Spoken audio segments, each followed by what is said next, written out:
Matej Dodig was in action this week at the 75K Challenger in Cordenons. My last visit to this tournament was in 2018. How quickly time flies. Especially in our everyday lives, where life usually moves from week to week due to participation in tournaments.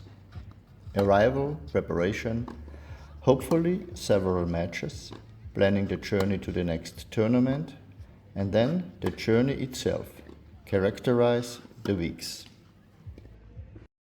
Cordenons is located in the north of Italy, not far from Udine or Venice, and close to the Alps.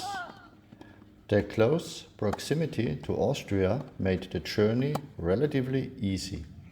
Cordenons is a small town and is located right next to Pordenone, where the hotel for the players was located.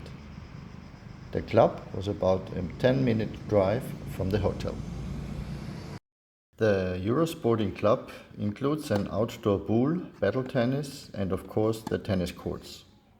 With a center court and 4 other courts, the number of courts is not large, but sufficient. The preparation went smoothly, and Matej's physical problems from last week were no longer an issue. The conditions were slow, and the hot, humid weather provided a high ball bounce. The courts were okay. Of course, there were the usual bad bounces due to the heavy use by the players. There was an area for lunch and dinner for the players and coaches, and the choice of food and prices were okay. The center court was big enough to provide a good atmosphere for the well-attended matches. The sanitary facilities were perhaps a somewhat unusual drawback for the players.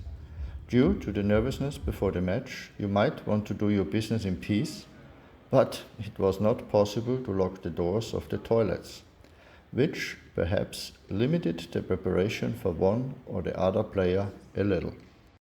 Matej already played his first round against the Italian Boldi on Monday. The Italian recently won a challenger tournament and certainly had confidence. It was very hot and humid, and the conditions tempted Matej to shorten the rallies. As a result, Matej forced too much at times and made too many mistakes. His opponent was also more effective on serve and return. The result was a defeat in 2 sets. In these conditions, Matej has to gain the confidence not to have any physical problems. And that only happens with appropriate work in this area. Despite the defeat, we stayed on site for a few more days and tried to take a step in this direction with suitable drills. The training sessions over the next few days went well.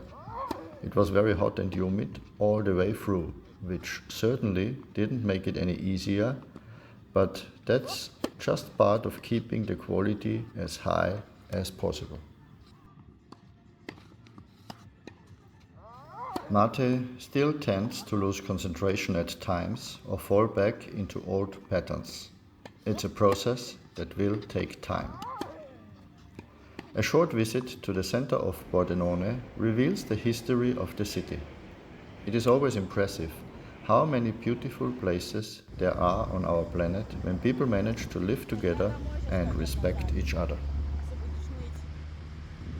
Yuri Rodionov was in Vienna and prepared himself indoors on hardcourt for the qualification at the US Open. A week of practice was certainly important for Yuri, and the fitness sessions were also necessary.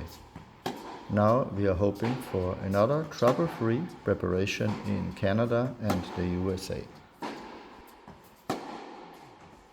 Slava Bielinskyi played a future in Serbia and Sebastian Sorger a future in Belgium. For Slava, the end came in the second round. He got a heat stroke and collapsed in the match.